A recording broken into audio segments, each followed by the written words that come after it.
अस्सलाम वालेकुम। मेरे पास डोंगल है EFT।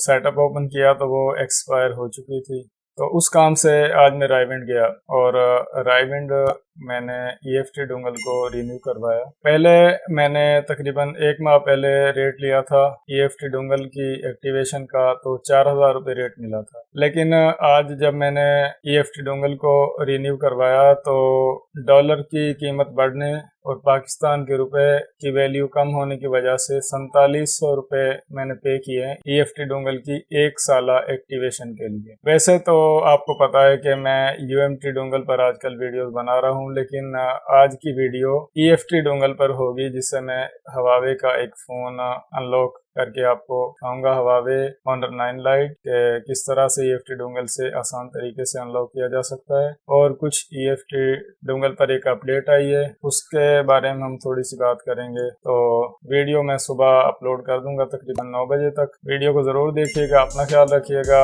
और दुआ में मुझे भी याद रखिएगा। अल्लाह हाफ़िज़।